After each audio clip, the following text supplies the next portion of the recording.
और इन विकलांगताओं को, बीमारियों को दूर किया जाता है फिजियोथेरेपी की मदद से। और इंजरी को तो स्पोर्ट्स में, स्पोर्ट्समैन को जो इंजरी होती है तो वो भी हम दूर करते हैं। और इसके लिए हमें जो है फिजिकल मींस या फिजिकल एजेंट्स, जिन साधनों का प्रयोग हम फिजियोथेरेपी में करते हैं, जो हम आगे बताएंगे, जो फिजिकल मींस या फिजिकल एजेंट्स क्या हैं, उनके प्रयोग से हम प्लेयर को ठीक करने का प्रयास करते हैं। ना फिजियोथेरेपी और फिजिकल थेरेपी, जैसे मैंने पहले बताया, ये सब सेम है। और it is it is a field in which we not only engages with treatment but also we emphasizes on injury prevention, rehabilitation. All those things are the core of physiotherapy, where we think just not for physical well-being but psychological, emotional, social well-being, everything is looked after by physiotherapist. Now, how physiotherapy works? Physiotherapy works by restoring the problems in bones, muscles, and nervous system. And for this, the use of physical means, as I told you earlier, इनकी मदद ली जाती है। और ये सारे जो physical means हैं, उन पे संचालित जो उपकरण हैं, जिनका दूसरे पैरा में हम जिक्र करेंगे, वो सारे उपकरणों की मदद से हम पेन को, तकलीफ को, जो खिलाड़ी को चोट लगने के बाद होती है, स्वेलिंग होती है, चलने में दिक्कत होती है, सब उनको हम यूज करते हैं by using the different kinds of physical agents, through physical means. And these physical means or agents, basically they are governed by the laws of physics, because most of the modalities which we use in physiotherapy, like IFT, TENS, shorter diathermy, MWD, microdiathermy, wax bath, laser, thermotherapy techniques, cryotherapy, massage, ultrasound, rehab exercises, etc. Mostly these modalities, they follow some one or other kind of laws of physics, or they are governed by the physics. They have a physical property. They are unlike drugs खाते हैं, दवाइयां खाते हैं, तो they are basically chemical agents and they exhibit chemical property. Whereas physiotherapy में जो modalities use करते हैं या चीजें use करते हैं, they have a physical property, या वो फिजिक्स के लॉज के द्वारा संचालित होते हैं। तो इन तरीकों से हम फिजियोथेरेपी में पेशेंट्स को कंफर्ट करने की, आराम देने की कोशिश करते हैं, ठीक करने की कोशिश करते हैं। कुछ लोग कह रहे हैं हिंदी में, कुछ लोग कह रहे हैं इंग्लिश में। हम हिंदी इंग्लिश दोनों में पढ़ाएंगे। देखिए ऐसा है, हिंदी इंग्लिश करते रहेंगे तो हम पढ़ा ही नहीं पाएंगे जरूर, ठीक है ना। तो हमें कोशिश, हाँ देखिए अभी किसी का आ गया, उनको इंग्लिश चाहिए, कोई अभी आ गया हिंदी चाहिए, तो it is not like that. You see, I am not your translator, I am trying to help you in every possible way to teach in Hindi and English both. Okay, and moreover, if you don't understand anything, just write down the thing and ask in the evening discussion class. Okay, sometimes equally we can't we can't translate exactly, but we will explain you everything in evening discussion class. Now, how physiotherapy works? तो physiotherapy काम कैसे करती है? Physiotherapy काम करती है by relieving pain, decreasing stiffness in the muscles or joints, and by increasing the strength of the muscles, and by increasing the mobility of the joints. And also we train the athletes or patients to perform day-to-day tasks with ease. Otherwise these things will get affected because of the impact of injury or diseases. And फिर हमें इन सबको करने में मुश्किल आती है। तो पहले उसका दर्द कम हो, उसकी स्वेलिंग कम हो, उसकी स्टिफनेस कम हो, उसकी स्ट्रेंथ और मोबिलिटी बढ़ा करके, और उसको रोजमर्रा की जिंदगी में जो काम है, चलना फिरना, उठना बैठना, बाथरूम टॉयलेट जाना, तो सब कुछ करना इजी होता। बाद में वो खेलने की क्षमता, काबिलियत लाना, वो सब कुछ फिजियोथेरेपी में किया जाता है। तो physiotherapist working in sports try to help them to increase their performance. और परफॉर्मेंस से ही खिलाड़ी का वास्ता है, और परफॉर्मेंस तब होगी जब ट्रेनिंग ढंग से होगी, और जब ट्रेनिंग तब होगी जब वो ट्रेनिंग करने लायक बनेगा, क्योंकि चोट लगने के बाद तो वो ट्रेनिंग नहीं कर सकता है। तो उसके लिए हमें उसको इंजरी को ट्रीट करना पड़ेगा। तो जब इंजरी ट्रीट होगी, इंजरी हील होगी, पेशेंट की रिहेबिलिटेशन से फिटनेस आएगी, फिर पेशेंट ट्रेनिंग करने लायक बनेगा, जब ट्रेनिंग रोज रेगुलर होगी तो फिर उसकी परफॉर्मेंस आएगी। तो हम इनडायरेक्टली परफॉर्मेंस में कंट्रीब्यूट करते हैं, डायरेक्टली नहीं, इनडायरेक्टली। अब फिजियोथेरेपिस्ट की जरूरत क्या है? फिजियोथेरेपी की जरूरत क्या है? Need of physiotherapy is immense in the treatment of injuries as well as diseases. Injury और डिजीजेस में फिजियोथेरेपी का रोल इमेंस है। क्यों? क्योंकि स्पोर्ट्स के फील्ड में स्पेशली इंजरीज होती हैं, और ये इंजरीज मोस्टली ये क्या कहते हैं, मेडिसिन और सर्जरी से जल्दी नहीं ठीक होती हैं। Most of the injuries they respond to physiotherapeutic measures. तो इसमें हमें इसकी वजह से हमें फिजियोथेरेपी की बहुत जरूरत पड़ती है। आपने देखा होगा टीम के साथ फिजियोथेरेपिस्ट की बहुत यूटिलिटी है। क्यों? क्योंकि बहुत सारी इंजरीज फिजियोथेरेपी के तरीकों से ठीक होती है। Most of the time physiotherapy जो है it is employed along with medical and surgical treatment. जो मेडिकल ट्रीटमेंट कर रहे हैं या सर्जिकल ट्रीटमेंट कर रहा है, ऑपरेशन किया, उसके साथ साथ फिजियोथेरेपी नहीं करेंगे तो पेशेंट की प्री सर्जिकल या प्री इंजरी लेवल फिटनेस नहीं आएगी।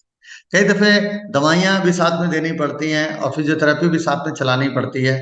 दवाइयां अंदर से काम करती हैं जब हम खाते हैं उसको, और फिजियोथेरेपी बाहर से असर करती है जब हम फिजियोथेरेपी को मतलब बाहर से।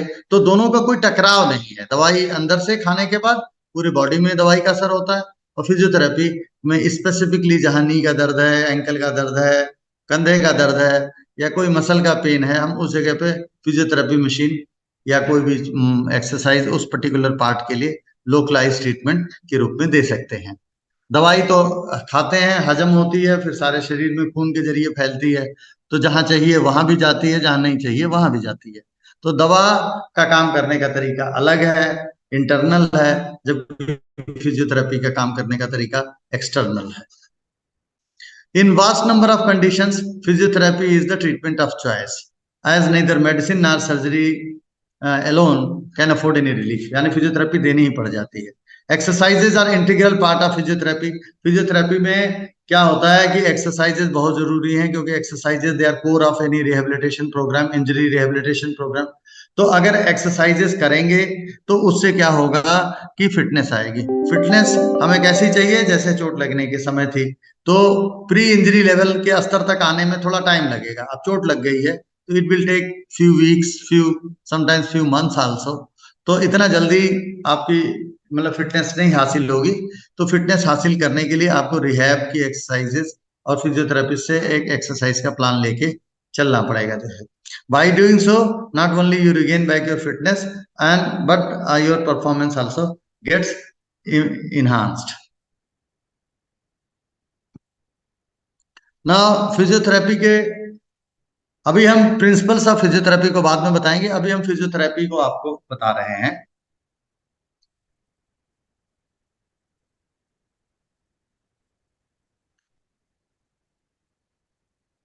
फिजियोथेरेपी के ट्रीटमेंट मेथड्स बहुत सारे हैं, स्पेशली उनको मुख्यतया चार भागों में आप बांट सकते हैं।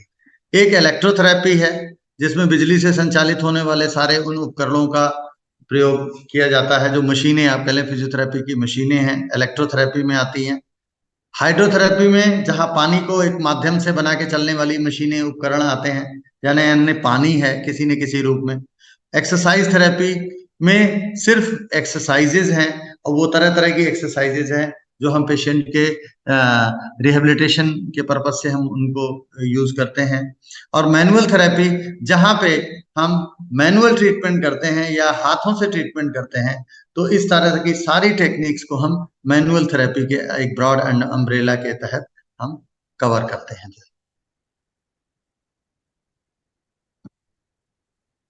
अब इलेक्ट्रोथेरेपी में जैसे मैंने बताया, बिजली से संचालित होने वाले जो ट्रीटमेंट उपकरण हैं, जो की लिस्ट आपको दी हुई है, एग्जॉस्टिव लिस्ट नहीं है, बहुत सारे इक्विपमेंट्स हैं, बस कुछ आपको मेंशन किए हैं नाम। जैसे अल्ट्रासाउंड की मशीन, जैसे वेरियस करंट्स की मशीन, जैसे इंटरफेरेंशियल थेरेपी की मशीन, रशियन करंट्स की machine, TNS transcutaneous nerve stimulation की machine.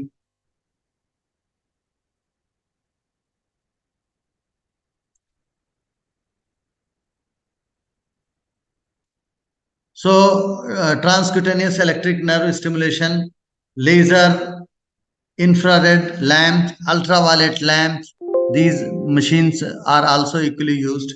Then wax bath, where paraffin wax is just melted, paraffin wax is used. Short wave, long wave, and microwave. These are the diathermy. So these are the some of the equipments. Name of the some of the equipments used commonly in electrotherapy. Whereas infrared and ultraviolet lamps are not used these days much.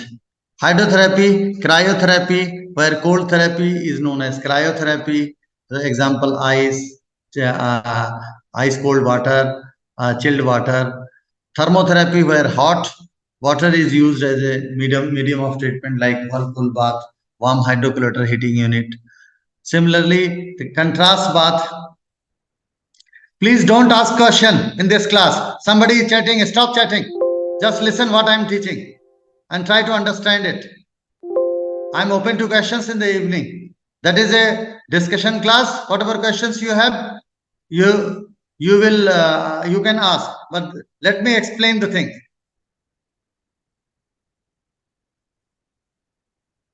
Now, hydrotherapy में 3 main techniques हैं, cryotherapy, thermotherapy और contrast bath therapy. Cryotherapy जहां पे cold यानी ठंडा पानी, ठंडी चीज का इस्तेमाल किया जाता है, जैसे आइस को लगाना, ice application. Whereas thermotherapy, where hot water or hot application is used, or contrast bath, where hot and cold is simultaneously used. तो ये 3 मेन चीज हो गई. सिमिलरली ये जो व्हर्लपूल बाथ है, ये भी वार्म व्हर्लपूल बाथ होता है, कोल्ड व्हर्लपूल बाथ भी होता है, हाइड्रोकलेक्टर हीटिंग यूनिट वार्म भी होता है, कोल्ड भी होता है. तो इसी तरह अंडर वाटर जेट मसाज भी होता है, वो भी पानी का ही ट्रीटमेंट होता है, जिसको रिकवरी के पर्पज से यूज किया जाता है. यहाँ पे लिखा नहीं है मैंने, लेकिन ये सब कुछ पानी से संचालित होने वाले उपकरणों को सबको हमने एक अम्ब्रेला टर्म के तहत हाइड्रोथेरेपी, जिसको जल चिकित्सा के नाम से कर दिया है, water therapy. Now exercise therapy, where various kinds of exercises are used. These exercises can be either. Please stop typing. Just listen. If you listen carefully, you don't need any slides. Just listen and don't chat on this here, because it's keep on disturbing me, popping up. Your chats are popping up on the slides. In exercise therapy, various kinds of exercises are used. These exercises could be strengthening exercises to increase the strength of the muscle, mobility exercises to increase the mobility or range of motion of the joint. Similarly, stretching exercises for increasing the flexibility of the muscles, agility exercises to increase the your agility, balance exercises to promote balance. But so many different types of exercises are taught in exercise therapy, and these exercises are used to promote fitness, because due to injury the fitness of athlete comes down, because patient is no longer able to undergo his training schedule gets disturbed. So once he is not able to train himself, his fitness level comes down. Now, manual therapy. In manual therapy, so many techniques are there. I have just mentioned 3 techniques: massage, mobilization, and manipulation. Now, these all techniques are done by the hand of the physiotherapist. So that's why it's known as manual. Manual means by hand. There are so many branches of physiotherapy. We are concerned about the sports physiotherapy, where we take care of sportsmen. Otherwise, orthopedic, musculoskeletal, cardiopulmonary, neuro, pediatric, geriatric, gynecology, and obstetric, and so on and so forth. This is again not exhaustive list. Physiotherapists are working not only for sportsmen, they are working in hospitals also and looking after different kinds of patients. Now, what is sports physiotherapy? So, sports physiotherapy is a specialized branch of physiotherapy which deals with injuries and issues related to sports. Sports injuries differ from day-to-day injuries in many ways. Sports physiotherapists help players to recover from their injuries and provide education to prevent them. They also are concerned with enhancing sportsmen's performance by treating their injuries. तो हमें मतलब physiotherapy की वो branch जो sports के लिए use होती है और स्पोर्ट्समैन के लिए यूज होती है, उनकी इंजरी को ठीक करने के लिए यूज होती है, वो ब्रांच को हम स्पोर्ट्स फिजियोथेरेपी कहते हैं। और जब उनकी इंजरी ठीक होती है तो उनकी परफॉर्मेंस इनहांस हो जाती है। नाउ फिजियोथेरेपिस्ट के क्या रोल हैं? बहुत सारे रोल हैं। We reach out to the sportsman to know their problems. Simultaneously, we also have a preventive role in preventing the injuries. Then there are recovery roles where physiotherapists are engaged in ensuring the recovery of athlete from fatigue by putting them under a sauna bath, steam bath, or advising them to undergo massage sessions.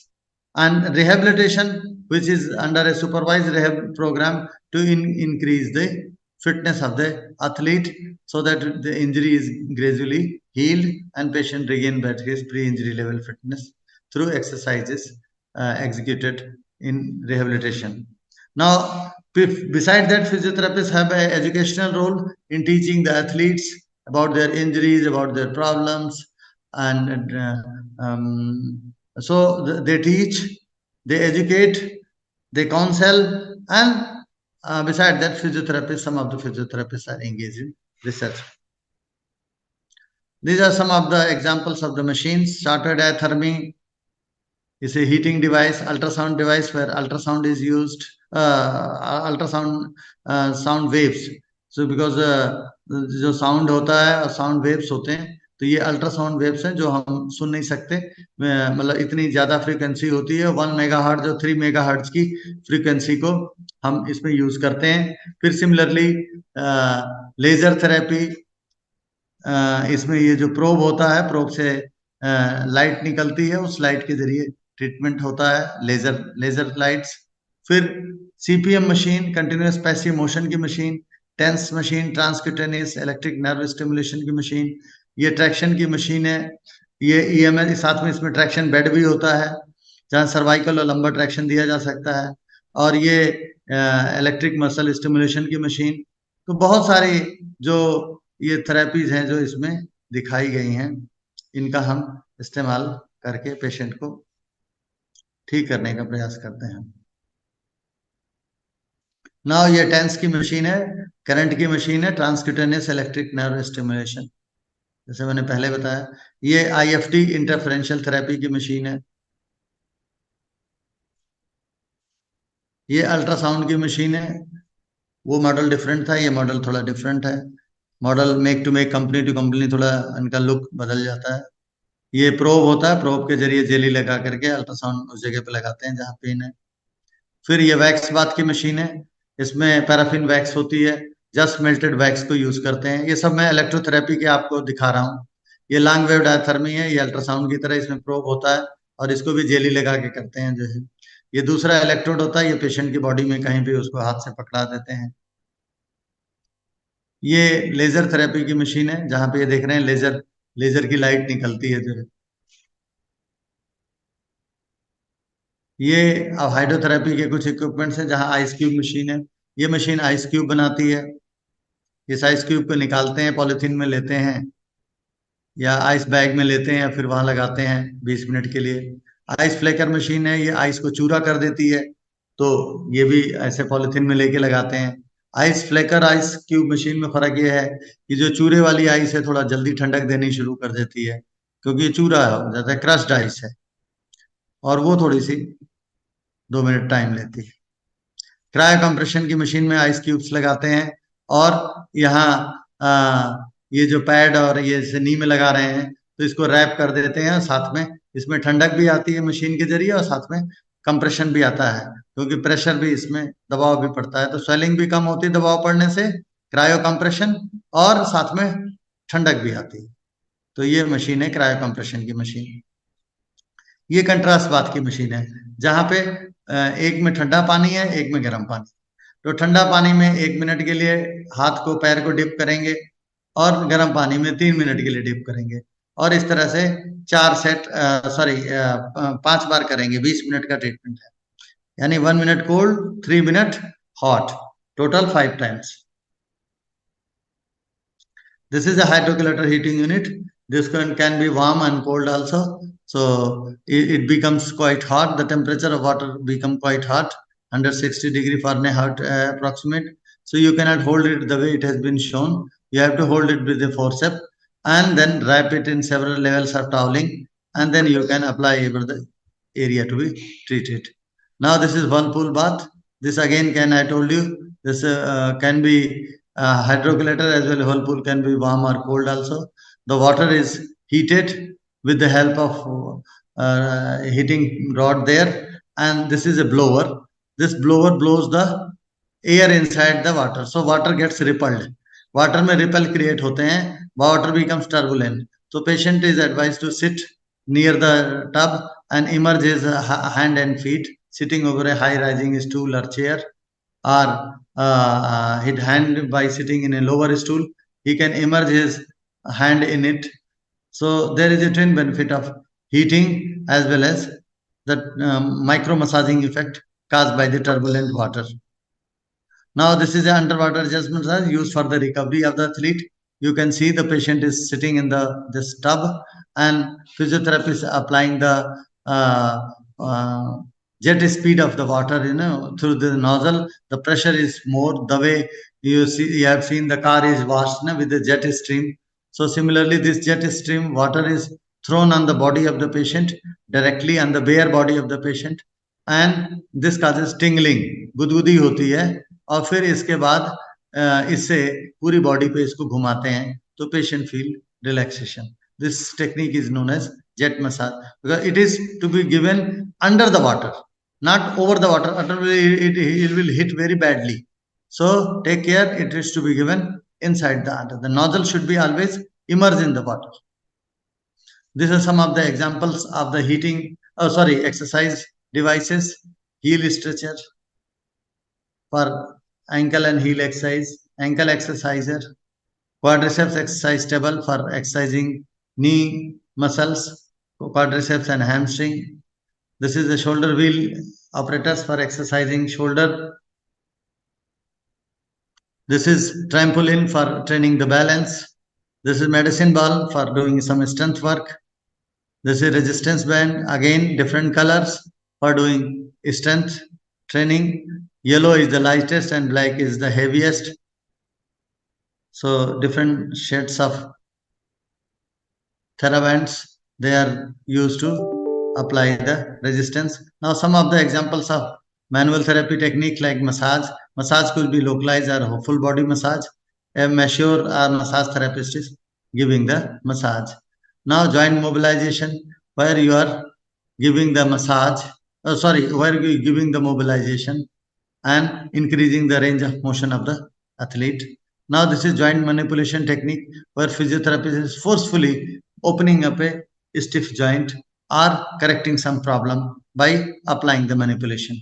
So these are some of the techniques of manual therapy. But again, I told you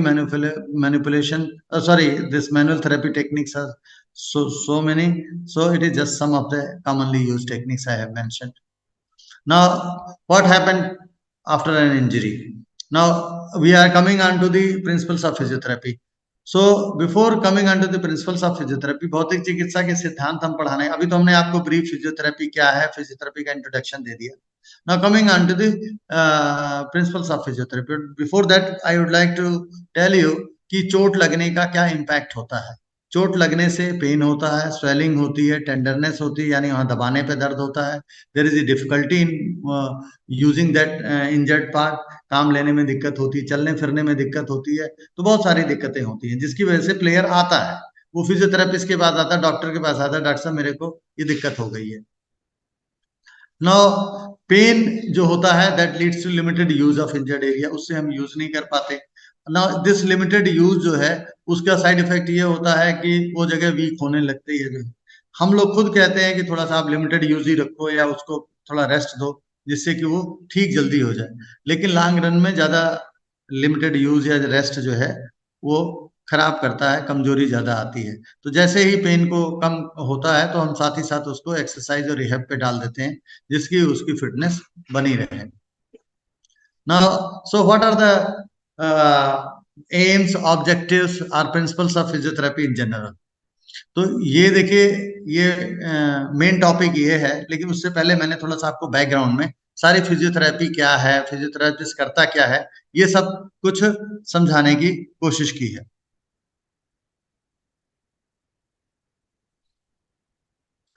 The ultimate aim of physiotherapy is the restoration of fullest functional activity possible.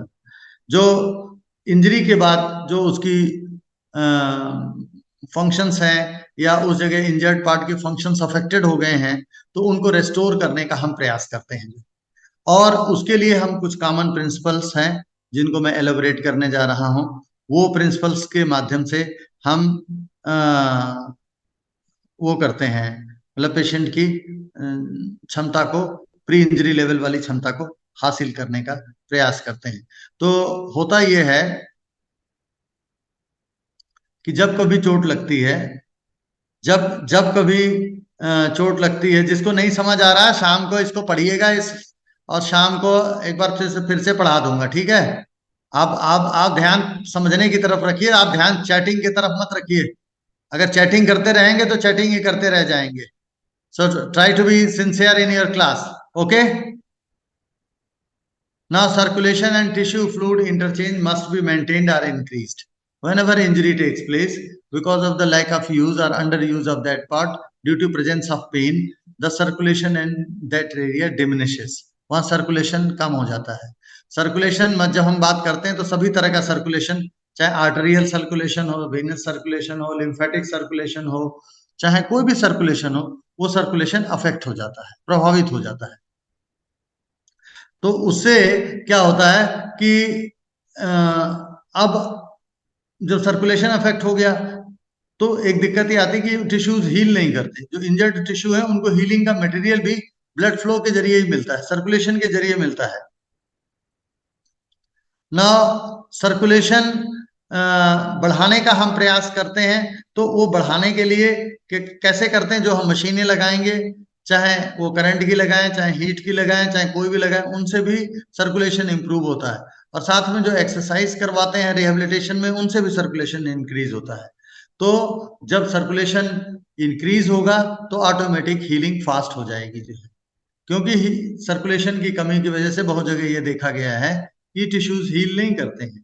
तो बेहतर है कि जब कभी भी आपको injury हो, आप उसका ट्रीटमेंट लें, और उस ट्रीटमेंट में जो भी फिजियोथेरेपिस्ट ट्रीटमेंट देंगे तो उनसे आपको फायदा होगा, आपकी हीलिंग भी होगी, सर्कुलेशन भी बढ़ेगा। एक्सरसाइज करेंगे सर्कुलेशन बढ़ेगा, कोई मशीन लगाएंगे, चाहे हीट लगाएंगे, चाहे करंट लगाएंगे, कोई भी लगाएंगे, तो वहां पे सर्कुलेशन इंक्रीज होता है, ब्लड फ्लो इंक्रीज होता है। इंक्रीज होने से आपकी मतलब हीलिंग प्रमोट होती है। नाउ एक चीज और देखा गया है कि चोट लगने से जॉइंट मोबिलिटी, अगर जॉइंट के आसपास चोट लगी है तो जॉइंट की रेंज ऑफ मोशन कम हो जाती है। तो अगर ऐसा कुछ है कि जॉइंट की मोबिलिटी कम लगती है, रेंज ऑफ मोशन कम हो गया है, जॉइंट स्टिफ हो गया है, स्पेशली पोस्ट फ्रैक्चर स्टिफनेस में होता अक्सर कि प्लास्टर में पैर था, बंद था पैर, तो जॉइंट स्टिफ हो गया, हाथ स्टिफ हो गया, तो उसकी मोबिलिटी को रेस्टोर करने का प्रयास करते हैं। अगर मोबिलिटी कम है उसको बढ़ाने का प्रयास करते हैं, और इसके लिए हम मोबिलाइजेशन एक्सरसाइजेस, ये सब चीजों का सहारा लेते हैं, जिससे पेशेंट की रेंज ऑफ मोशन पहले जैसी हो सके, जिससे कि उसको गेम खेलने में कोई दिक्कत ना आए। Now muscle power must be maintained and increase. जब कभी भी इंजरी होती है तो चूंकि due to under use muscle की ट्रेनिंग नहीं हो पाती, मसल की क्षमता घट जाती है, ओवरऑल फिटनेस कम हो जाती है। तो जब ओवरऑल फिटनेस कम होगी तो मसल पावर भी कम होगी, तो मसल पावर कम होगी, मसल की फ्लेक्सिबिलिटी भी कम हो सकती, मसल का जो काम करने की जो कैपेसिटी है, इंड्योरेंस है, वो भी कम हो जाएगा। तो ये सारी चीजों के लिए हमें उसको स्ट्रेंथनिंग एक्सरसाइजेस पे डालना पड़ेगा, इंड्योरेंस एक्सरसाइज पे डालना पड़ेगा, फ्लेक्सिबिलिटी एक्सरसाइज पे डालना पड़ेगा, जिससे कि प्लेयर की ये सारी क्षमताओं को हम मेंटेन रखें, कम ना होने दें, और अगर कम हो गई है तो उसको बढ़ाने का प्रयास करें। तो नेक्स्ट चौथा जो प्रिंसिपल है फिजियोथेरेपी का, वो है cardio respiratory endurance must be maintained. Cardio respiratory endurance या जनरल स्टेमिना आप कह लीजिए आम भाषा में, ये कम हो जाता है कई दफे, क्योंकि हमारी अब ट्रेनिंग अफेक्टेड हो गई है, अब हम उतनी क्षमता नहीं रखते हैं, हमारे जल्दी सांस चढ़ जाता है, डॉक्टर ने हफ्ता रेस्ट बोल दिया, 10 दिन रेस्ट बोल दिया, तो नेचुरली कई दफे फ्रैक्चर एक्चर है, लंबा रेस्ट करना पड़ता है। तो हम अपनी इन सप्ताह को मेंटेन रखने के लिए प्राणायाम, ब्रीदिंग एक्सरसाइज, डायफ्रागमेटिक ब्रीदिंग एक्सरसाइज, बहुत तरह की एक्सरसाइजेस से, और एरोबिक एक्सरसाइज, बैठे बैठे जो एक्सरसाइज कर सकते हैं। पैरों में चोट है, चलना फिरना पेनफुल है, अगर साइकिलिंग हो सकती है साइकिलिंग कर लें, जो भी आसान एक्सरसाइजेज हो, जो अगर स्विमिंग कर सकते हैं, स्विमिंग में कोई दिक्कत नहीं है, चलने में दिक्कत है लेकिन स्विमिंग पूल में, पूल थेरेपी में वहां पे थोड़ा वॉक कर सकते हैं, उसमें इजी हो जाता चलना फिरना। तो डिपेंड करता है कि कैसा है। अपर लिम में चोट है तो चलना फिरना तो कोई अफेक्टेड होता नहीं है, लेकिन लोअर लिम में चोट है तो चलना फिरना अफेक्टेड हो जाता है। तो जो भी पॉसिबल है, जो फिजियोथेरेपिस्ट जैसे एडवाइस करें, वो एक्टिविटीज के माध्यम से हम अपनी जो कार्डियो रेस्पिरेटरी क्षमता है, इंडोरेंस है, उसको हम मेंटेन कर सकते हैं। और अगर कम है, कम लगती है तो उसको बढ़ा सकते हैं, क्योंकि देखो चोट को ठीक होने में टाइम लगेगा। अब जब तक चोट ठीक हो रही है तब तक आपको रेस्ट भी रखना है, थोड़ा सा हिसाब से चलना है, रेस्ट्रिक्टेड ट्रेनिंग या रेस्ट्रिक्टेड एक्सरसाइज या रिहेबिलिटेशन पे ही फोकस ज्यादा है, ट्रेनिंग पे अभी हम नहीं कर सकते, अभी गेम में रिटर्न नहीं कर सकते। तो तब तक अपनी सारी, जब तक इंजरी हील हो रही है, तो ये we have to maintain our cardio respiratory endurance so as to we can we can maintain our fitness while the injury is healing.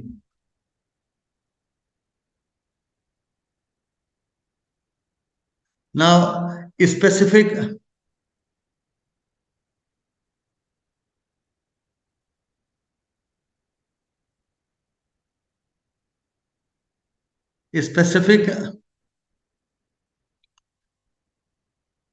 specific symptoms complaints must be addressed. आप लोगों को मैंने कहा है कि please don't chat, because your chats are popped up on my screen and it is disturbing my concentration.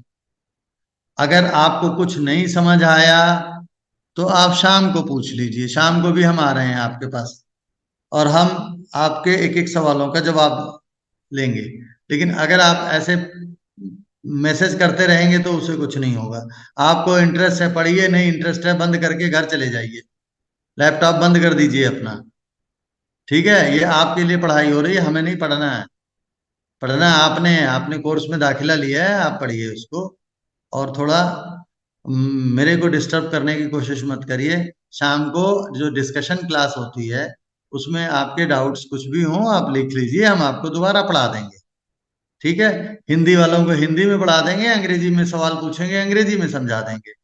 लेकिन please थोड़ा अभी अ, पढ़ाने दें मुझे, क्योंकि ये 500 लोगों की क्लास है, और 500 लोगों की क्लास को पढ़ाना ऑनलाइन मोड में थोड़ा सा मुझे ये है कि अपना जो आज का टॉपिक है उसको कवर करना मेरी पहली प्रायोरिटी है। अभी डिस्ट्रैक्शन से क्या होता है कि मैं भटक जाता हूँ, पढ़ाते पढ़ाते मैं आपकी बात को अब जवाब देने लगता हूँ, पता नहीं आपकी कौन सी ऐसी अर्जेंट समस्या आ गई जो समझ नहीं आ रहा है। अरे भाई सुन लीजिए आप, जितना समझ आता है सुनते जाइए, नहीं समझ आता बस एक कागज कलम रखिए और नोट करते जाइए। ठीक है, और बस उसको शाम को पूछ लीजिएगा। तो पांचवा जो स्पोर्ट्स फिजियोथेरेपी का प्रिंसिपल है वो है कि स्पेसिफिक सिम्टम्स और the complaints of the athlete must be addressed as far as possible. जहां तक हो सके हमारी ये पूरी कोशिश होती है, जो कोई लक्षण है, जो कोई दिक्कतें हैं, जो शिकायतें हैं जिसके लिए खिलाड़ी हमारे पास आता है, उन दिक्कतों को, शिकायतों को हम जो है एड्रेस करें, उनको ठीक करें। अब उनमें मेन क्या दिक्कतें हैं जिसके लिए खिलाड़ी आता है फिजियोथेरेपिस्ट के पास? वो एक तो है पेन, दर्द नहीं होगा, खिलाड़ी की ट्रेनिंग में कोई बाधा नहीं होगी, खिलाड़ी करता रहेगा ट्रेनिंग, आएगा नहीं आपके पास। लेकिन अगर आपके पास आता है तो कोई ना कोई उसको दिक्कत जरूर हो रही है, उसकी ट्रेनिंग अफेक्टेड हो रही है, उसको इंजरी है, उसको पेन होगा, उसको स्वेलिंग भी हो सकती है, उसको दबाने से भी पेन हो सकता है, टेंडरनेस हो सकती है, उसको मूवमेंट करने में दिक्कत हो सकती है, चलने फिरने में दिक्कत हो सकती है, पेन ऑन मूवमेंट हो सकता है। तो बहुत सारी जो दिक्कतें हैं जो पे प्लेयर की ट्रेनिंग को अफेक्ट कर रही हैं, इन दिक्कतों को जब हम मतलब उनको एड्रेस करने के लिए प्लेयर आता है, तो हमें क्या करना है कि इन दिक्कतों को पहले एड्रेस करना है। इनको एड्रेस करने से क्या होगा, पेशेंट का कॉन्फिडेंस रेस्टोर होगा, और पेशेंट का कॉन्फिडेंस रेस्टोर होने से फिर वो हमारे रिहैब और प्रोग्राम में कोऑपरेट करेगा। अगर दर्द नहीं कम होगा तो रिहैब में मेनली जो है एक्सरसाइजेस का प्रयोग किया जाता है, तो एक्सरसाइज करने में भी पेन होगा, क्योंकि उसको अपने हाथ पैर मूवमेंट करने में ही पेन हो रहा है, तो एक्सरसाइज वो कैसे कर पाएगा। तो इसलिए इनके जो सिम्टम्स हैं उनको एड्रेस करना, उनको ठीक करना, ये बहुत जरूरी है। अब इनको ठीक करने के लिए हमारे पास बहुत सारे साधन हैं, जिसमें इलेक्ट्रोथेरेपी की हम मशीनें लगा सकते हैं, हाइड्रोथेरेपी के मशीनें लगा सकते हैं, और एक्सरसाइज और उनके जरिए हम उसकी रिहेबिलिटेशन और फिटनेस को बढ़ा सकते हैं। तो कई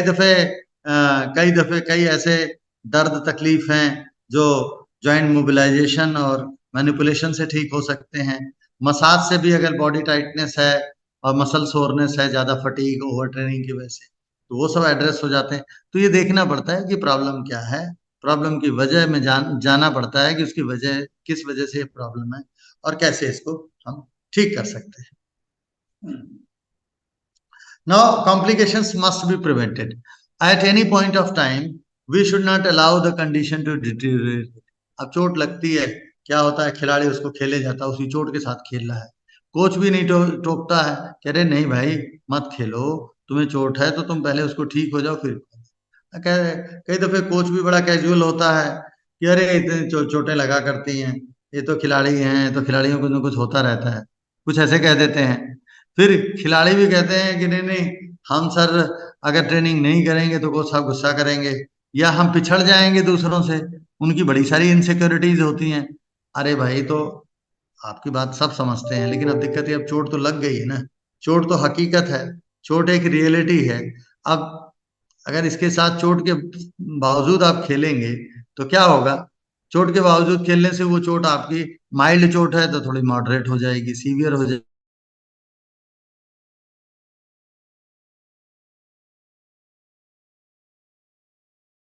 फिट हो जाएं, जैसे डॉक्टर फिजियो कहें कि नहीं अब आप थोड़ा थोड़ा ट्रेनिंग शुरू करें, थोड़ा सा, तो उस तरह से चलें, साइंटिफिक वे में चलें। और नहीं अपने मर्जी से करना है तो जो मर्जी करते रहें, फिर तो उसमें कोई कुछ कहने की स्थिति में नहीं है। आप अपनी मर्जी से ट्रेनिंग करते रहिए, कॉम्प्लिकेट करते रहिए, इंजरी को बढ़ाते रहिए, और फिर इसके बाद जो है फिर कह दीजिए कि सर वो तो ठीक तो हो नहीं रहा, ठीक तो हो नहीं रहा। अरे भाई ठीक कैसे होगा, बिना आपके सहयोग की कोई जो चीज ठीक होगी? आप नहीं सहयोग करोगे, आप रोज खेल के आ जाते हो, हम थोड़ा सा ठीक करने का प्रयास करते हैं, आप उसको रेस्ट देते नहीं, उससे काम लेते रहते हो, उस पार्ट से, इंजर्ड पार्ट से काम ले रहे हो, तो ऐसे तो नहीं होगा ना, जोड़ तोड़ तो काम एक साथ तो नहीं चल सकता, चल सकता है, जोड़ भी हो रहा तोड़ भी हो रहा है, ऐसे नहीं हो सकता। बॉडी को हील होने में टाइम लगता है, कुछ हफ्ते भी लग सकते हैं, कुछ महीने भी लग सकते हैं। तो धक्का नहीं करिए बॉडी पे, उतना करिए जितना बताया जाए और जितना आप आसानी से कर सकें, तक तो वो कुछ नहीं। So at any point of time we should not allow the condition or injury to deteriorate, injury को बिगड़ने मत दें, खराब मत होने दें, and to prevent it we should employ all necessary measures, और ये डिटेरियोरेशन ना हो, कॉम्प्लिकेशन ना हो, इसके लिए जो हर वो संभव उपाय हो हम करें, जिससे कि पेशेंट की इंजरी बढ़े ना, चाहे आपको समझाना पड़े, चाहे आपको बताना पड़े, चाहे ट्रीटमेंट दे के ठीक करना पड़े, चाहे जो भी करना पड़े, चाहे आपके कोच को बताना पड़े, तो कई दफे लड़के करना तो चाहते हैं लेकिन कोच ही नहीं रेस्ट देता, कोच ही कहता अरे यार ये क्या है, ये तो थोड़ी बहुत तो होता रहता, तो कोच ऐसे बोल देता, बताओ, कहते हमारे टाइम में तो कुछ नहीं होता था, हम लोग तो छोटों को समझते ही नहीं थे, ऐसे ऐसे ऐसे फूंक में हवा में भी बातें कर देते हैं, अरे ये तो कुछ नहीं होता, ये क्या है, तो खिलाड़ियों को तो लगता रहता है, तो लगता रहता तो फिर आते क्यों हमारे पास फिर? या तो आओ तो ट्रीटमेंट लो, कहना मानो, ठीक करो अपने को, फिर एक तरीके से चलो, नहीं तो बाकी तो ठीक है।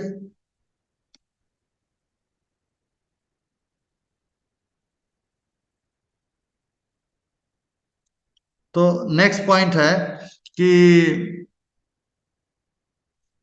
General health and fitness must be improved, जो प्लेयर की जनरल हेल्थ है, फिटनेस है, उसका भी ध्यान रखना है, क्योंकि इंजरी तो हील हो रही है, लेकिन उसकी ओवरऑल फिटनेस कम हो रही है।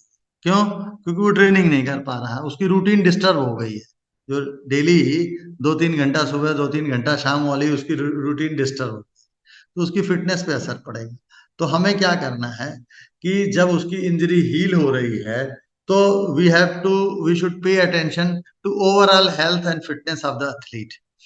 वे हमने पेशेंट को, ये नहीं है कि उसको एंकल में चोट है तो बस पेशेंट को उसके एंकल से नी के या शोल्डर ऐसे समझे कि ये हमारे लिए तो बस शोल्डर का केस है, एंकल का केस है, नी का केस है। नहीं भाई, उसके चक्कर में हमें उसकी बॉडी पूरी ट्रेनिंग अफेक्टेड है, तो हमें उसको जो इंजर्ड पार्ट है उसका तो ट्रीटमेंट कर ही रहे हैं, बाकी जो पार्ट इंजर्ड नहीं है, जो ठीक है, उसको कैसे फिट रखना है, कैसे अल्टरनेट एक्सरसाइजेस पे डालना है, और उन सभी लिम्स और एक्सट्रीमिटीज और उन सभी जॉइंट्स और मसल्स के लिए कैसे वैकल्पिक एक्सरसाइज का प्रोग्राम बताना है, जिससे कि प्लेयर जो है अपनी फिटनेस को, जनरल हेल्थ को मेंटेन करे, साइमल्टेनियसली अपनी हीलिंग का के लिए ट्रीटमेंट ले, जिससे इंजरी हील हो जाए और वहां का रिहैब करके उस पर्टिकुलर इंजर्ड पार्ट की फिटनेस का भी ध्यान रखें।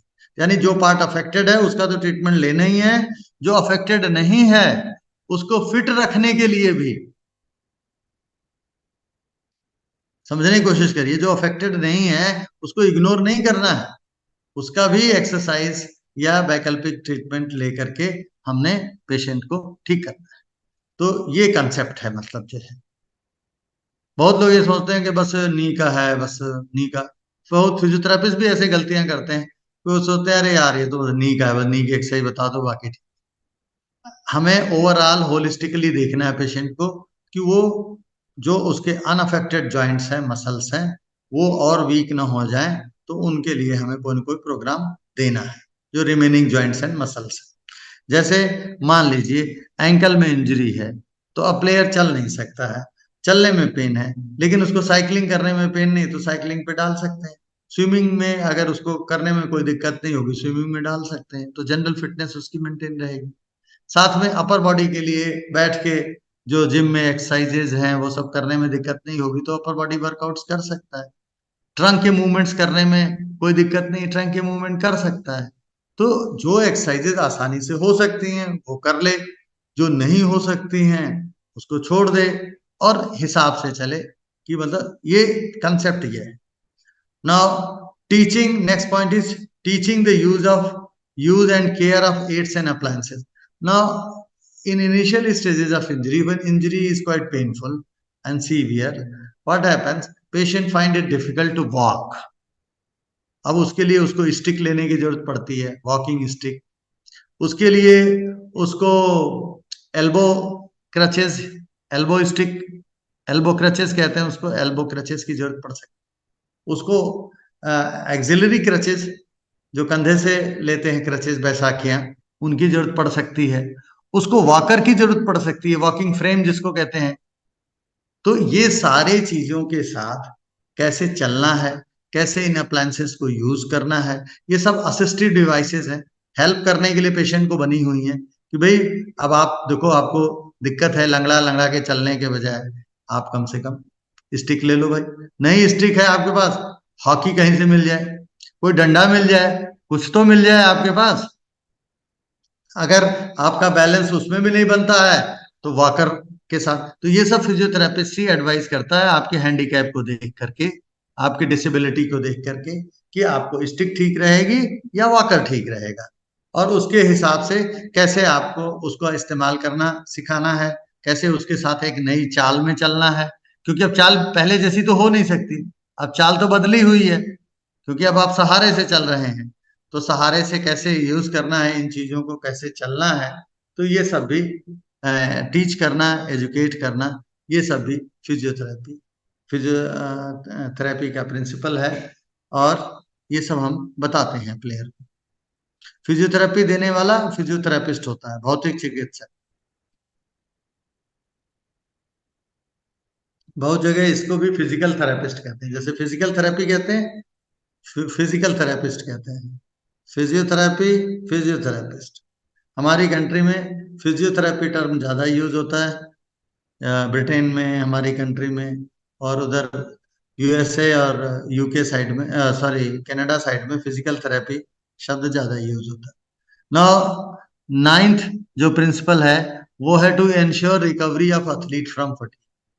अब फटीग है, डेली डेली ट्रेनिंग होती है प्लेयरों की, तो फिजियोथेरेपिस्ट क्या करता है कि ये इंश्योर करता है कि कहीं ऐसा तो नहीं कि ज्यादा फटीग हो जाए तो उसको इंजरी होने की संभावना होती है। ज्यादा फटीग क्यों होता है? ओवरलोडिंग की वजह से। ओवरलोडिंग क्यों होता है? जब अपनी क्षमता से ज्यादा मुश्किल एक्सरसाइज करते हैं, उससे करने से क्या होता है, मसल्स में लैक्टिक एसिड डिपॉजिट हो जाता है। लैक्टिक एसिड एक तरह का मेटाबॉलिज्म का वेस्ट प्रोडक्ट है। जब ये लैक्टिक एसिड डिपॉजिट हो जाता है तो इसको निकालने का प्रयास करना चाहिए। उसको निकालने के लिए क्या तरीके हैं? वही सारी रिकवरी के मेथड्स हैं, स्टीम बाथ, सोना bath, good sleep, good nutritional diet and massage, manual massage. तो ये सारी चीजें जो मसल्स में जो लैक्टिक एसिड जमा है उसको निकालते हैं और उसको मेन सर्कुलेशन में ले आकर के, जिससे कि वो बॉडी से बाहर चला जाता है। तो ये सारी जो चीजें हैं, फटीग की मॉनिटरिंग और फटीग से रिकवरी, ये इक्वली इंपॉर्टेंट जॉब है फिजियोथेरेपिस्ट का। Most of the patient need recovery after prolong strenuous exercise, क्योंकि लंबे समय से फटीग फटीग फटीग हो रहा है, ओवरलोड ओवरलोड कोच करे जा रहा है। अब ये देखता नहीं है कि सारे कर सकते नहीं कर सकते, प्लेयर बताते भी नहीं है कोच को, डरते हैं कोच साहब से, और कोच साहब पूछते नहीं है, क्योंकि कोच साहब को तो बस अपनी ट्रेनिंग दिखाई दे रही है, अपना शेड्यूल दिखाई दे रहा है। तो ये सब चीजें भी एक जरूरी है। अगर आपके साथ फिजियोथेरेपिस्ट है तो उसको बताइए, प्लेयर को प्लेयर बताए फिजियोथेरेपिस्ट को, या कोच खुद मॉनिटरिंग करे कि हाँ भाई किसी को कोई दिक्कत तो नहीं है, कुछ है चलो मिलो डॉक्टर से, फिजियो से, क्या फटीग की वजह से पेन हो रहा। क्योंकि जो पेनफुल जो फटीग है, ज्यादा ओवर टायर्डनेस हो जाती है तो उसमें मसल्स पेनफुल हो जाते हैं, मसल्स स्टिफ हो जाते हैं। अब ये समझ नहीं आता कि ये किस लिए वजह से हो रहा है, तो कई दफे कोच नहीं समझ सकता तो कम से कम फिजियोथेरेपिस्ट के पास भेज तो दे कि भाई देखो जाके और एक एक्सरसाइज सबको आप ग्रुप में कराते हो, तो ग्रुप में कराने से सबकी क्षमताएं अलग हैं, तो सबकी लिए एक्सरसाइज भी अलग होनी चाहिए, जो ग्रुप एक्सरसाइज में पॉसिबल नहीं होता। उसमें क्या होता कि जिसकी फिटनेस अच्छी है उसको तो ओवरलोड नहीं होगा, जिसकी फिटनेस कम अच्छी है उसको ओवरलोड हो जाएगा, ओवर ट्रेनिंग हो जाएगी, तो ओवर ट्रेनिंग से फटीग ज्यादा होगा। तो ये सारी चीजों का भी ध्यान रखना है। You have to be a receptive coach also. You shouldn't be dictating everything कि नहीं नहीं ये करो वो करो वैसे करो वैसे करो। एक जनरल नुस्खा आपने बता दिया, सबकी फिटनेस का लेवल सेम हो तो कोई बात नहीं है। अगर सबकी फिटनेस का लेवल अलग अलग है और अलग अलग जगह से बच्चे आए हैं, नए नए आए हैं, कोई ज्यादा फिट होके आया है, कोई कम फिट है, तो नेचुरली किसी को कोई एक्सरसाइज टॉलरेट होगी, किसी को नहीं होगी। तो जिस किसी को कोई दिक्कत है उसको फिजियोथेरेपिस्ट के पास भेजिए, और फिर ये फटीग के मैनेजमेंट जरूरी है, नहीं तो रिकवरी नहीं होगी। और आखिरी पॉइंट है, 10th पॉइंट है, to prevent sports injuries. Prevention role, यानी फिजियोथेरेपिस्ट का काम प्रिवेंशन में भी है, और वो प्रिवेंशन कहना तो बहुत आसान है, इतना आसान भी नहीं है, क्योंकि उसके लिए प्लेयर का सहयोग चाहिए, उसके लिए कोच का भी सहयोग चाहिए। क्योंकि प्लेयर जैसे मैंने बताया उसको चोट है, दर्द है, तकलीफ है, वो उसी में खेले जाता है, वो सोचता है कि मैं खेलूंगा नहीं तो मैं पिछड़ जाऊंगा। और कोच ये समझता है कि जैसे मैंने बताया कि भी छोटी मोटी तकलीफें तो लगती रहती हैं, तो प्रिवेंशन पे किसी का ध्यान है नहीं, बस काम लेने पे ध्यान है। तो ऐसे तो अकेले तो नहीं, फिजियोथेरेपिस्ट की कोई सलाह बाध्यकारी तो नहीं है ना, बाइंडिंग तो नहीं है, वो तो सलाह दे सकता है कि भाई ऐसे करो वैसे करो, लेकिन लागू करना करवाना प्लेयर उसके हाथ में है। तो हमें इंजरी प्रिवेंशन के बारे में भी सेंसिटाइज करना है, प्लेयर को भी करना है, कोच को भी करना है, दोनों को संवेदनशील बनाना है कि आपके सहयोग के बिना we are not in a position to prevent the sports injuries, because most of the injuries occurring in sports are preventable, but if everybody everybody cooperates, subject to cooperation, और उसके लिए जो भी प्रिवेंटिव स्टेप्स लेने होते हैं वो सारे हमें लेने पड़ते हैं, तो हम उसको जरिए इंजरीज को बढ़ने से रोक सकते हैं। लेकिन देखा यह गया है कि 50%, 40%, कहीं कुछ लोग रिपोर्ट करते हैं 25%, बहुत सारे इंजरी, 100% इंजरीज को प्रिवेंट नहीं किया जा सकता, क्योंकि खेल है तो चोटें लगेंगी। हम डरा डरा के खिलाड़ी को रख भी नहीं सकते हैं। तो अननेसेसरी की चोटों से बचा जा सकता है, या चोटों को बिगड़ने से बचाया जा सकता है। अगर चोट कोई लगी है उसको कॉम्प्लिकेट होने से बचाया जा सकता है, लेकिन आप कह दो कि 100% इंजरी प्रिवेंशन, ये पॉसिबल। हाँ, जागरूकता से काफी हद तक possible. Thank you. So this is all about today's class. Now we will discuss it in evening session, and कोई क्वेश्चंस हो आप शाम को पूछिएगा। आई थिंक पीडीएफ आपको आपके टीचर भेज देंगे, जो भी हैं, कोच हैं, हम लोग उन जो हमारा चैनल है हम उनको भेज चुके हैं, वो आगे आपको शेयर करते हैं। आई होप आपको समझ आ गया होगा। अब मैं हिंदी इंग्लिश दोनों में समझाने की कोशिश करता हूं, लेकिन कई दफे क्या होता है ना कि हिंदी बोलते रहो तो हिंदी ज्यादा निकल जाता है, अंग्रेजी बोलते रहो फ्लो टूट जाता है। हिंदी अंग्रेजी करने में फ्लो ही नहीं रह जाता कि क्या बोले, क्या बोल गए, क्या नहीं बोले, बड़ा मुश्किल हो जाता है मतलब। तो कोई बात नहीं, आपको कोई दिक्कत हो, आप शाम को नहीं समझ पाए हो, अपने सवालों को लिख लीजिए और शाम को हम। मिस्टर दिग्विजय सिंह, आप अपने को अनम्यूट करिए, क्या सवाल है आपका?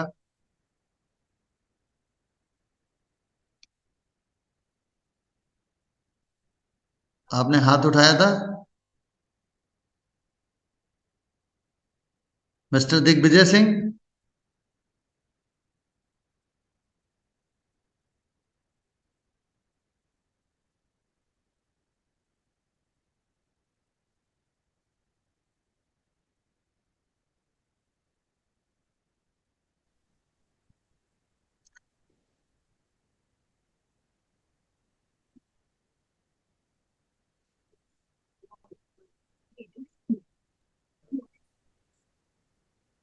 सर सॉरी आप सर। क्लास लेते हैं?